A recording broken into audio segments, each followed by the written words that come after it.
Hello sa inyo mga sir, mga ma'ams. At today, mag-i-install ako ng power pipe sa Mio Sporty ko, NB Racing version 3. Ayan, nabili ko lang to sa amin. Ayan, 1.6 yung original price, pero tinawaran ko ng 1.5. Kaya binigay naman. Ayan. Ayan yung box. Buksan muna natin.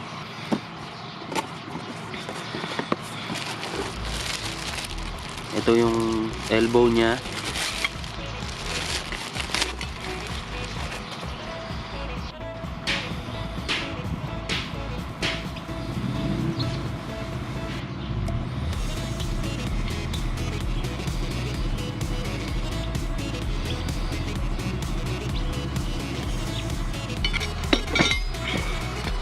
Sticker. Spring.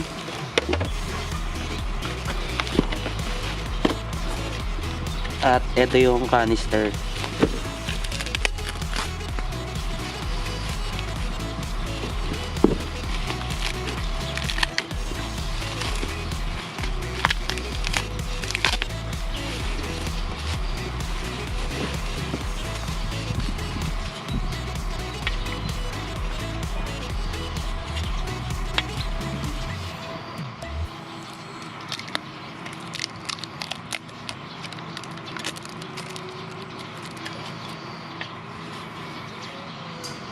Ayan.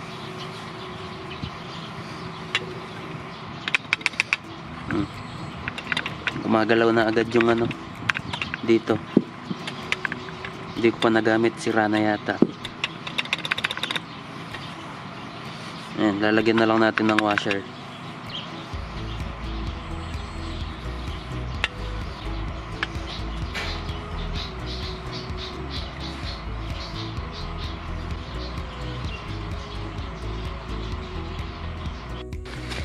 Ayan, install na natin. Tatanggalin ko muna tong tatlong screw dito sa fairings natin. Itong side lang na to.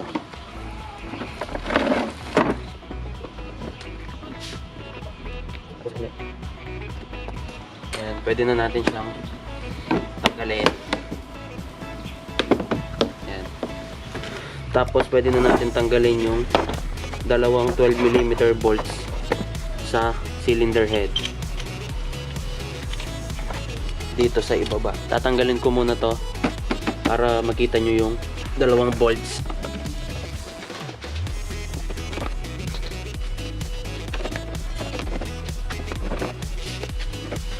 Ayan, ito sila. Ito, tapos meron pang isa sa kabila.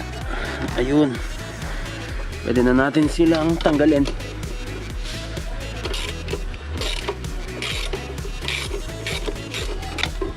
Tapos yung isa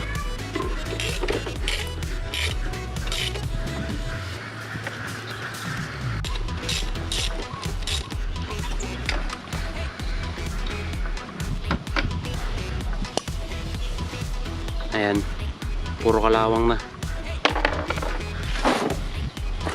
Tapos pwede na natin tanggalin itong heat shield.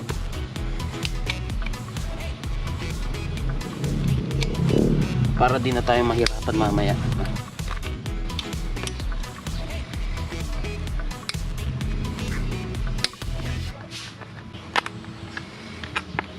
Ayan, tatanggalin na rin natin itong dalawang mounting bolts. Ito sa baba 12mm, ito 14mm.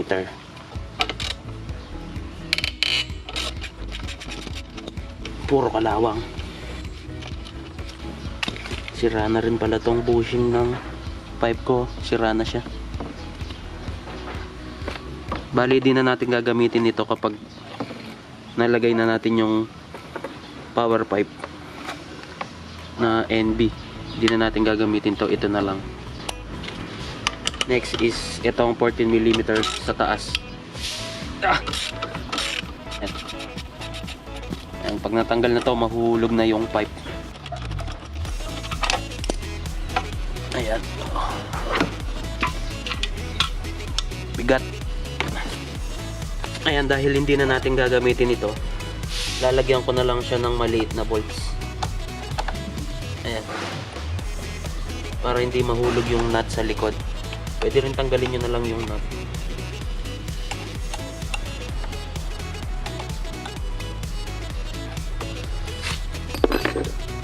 Ayan, isprayan muna natin ng WD-40 yung mga stud.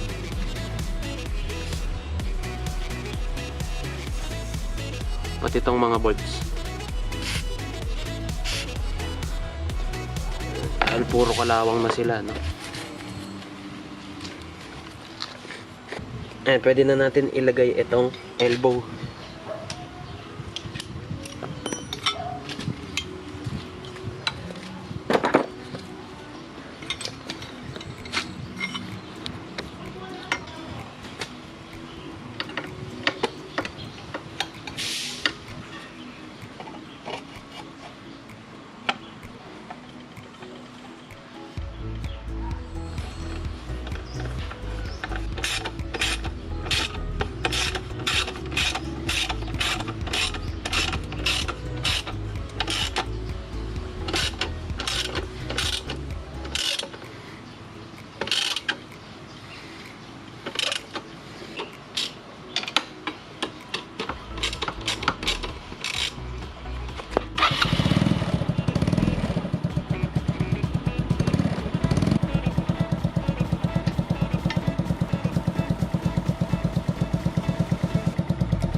So ayan ang problema natin ngayon, itong dulo, itong tip.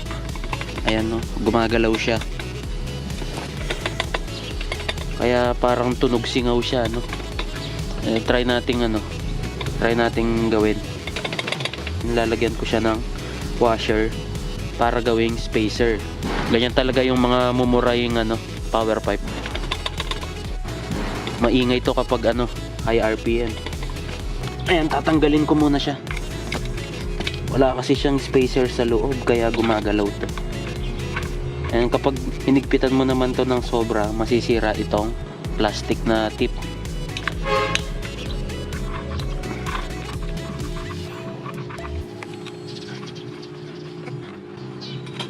Ayan, sumasama. Ito dito nakapwesto. Ayan. Tapos ito, ayan, wala silang spacer dito. Kaya ito, naganap ako ng mga 12mm nut.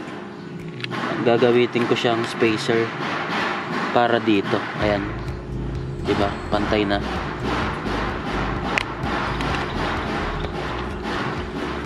And ilalagay ko na sila dito sa takip na plastic.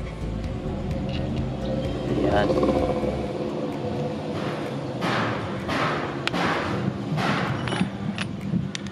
And para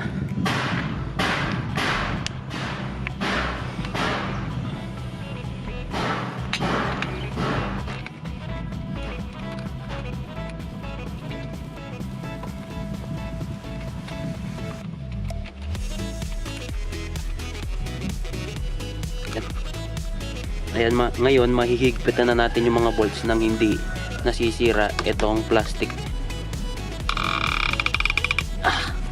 Ayan, hindi na siya gumagalaw ngayon.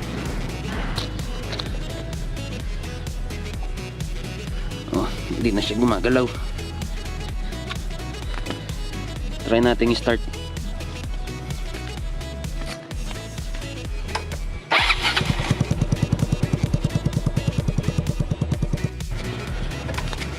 Ayan mga sir, mga ma'ams, halos isang linggo ko na siyang gamit.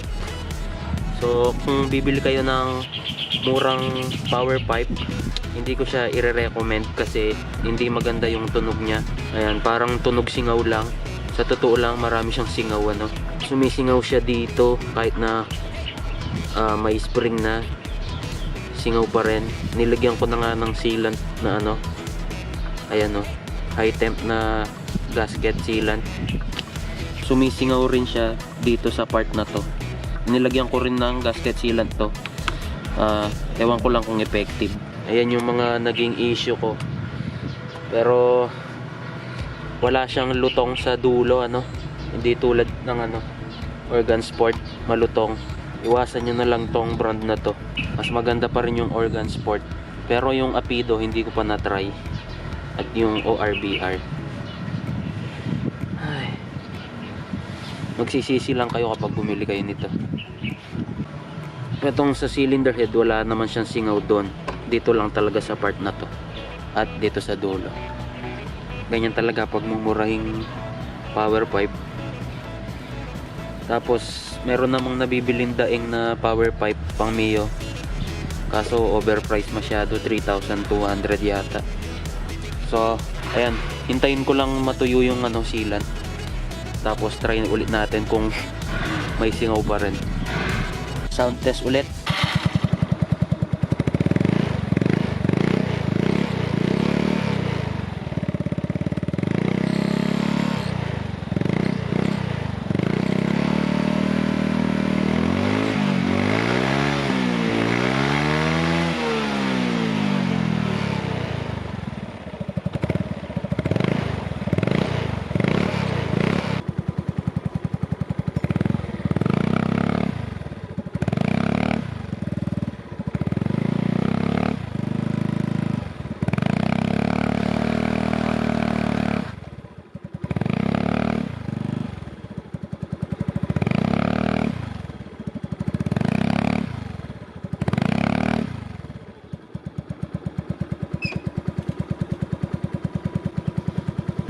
Hindi na siya sumisingaw dito, no? Pati dito hindi na siya sumisingaw. Pero same pa rin yung tunog. Hindi pa rin malutong. So ayan, kita-kits na lang sa susunod na vlog.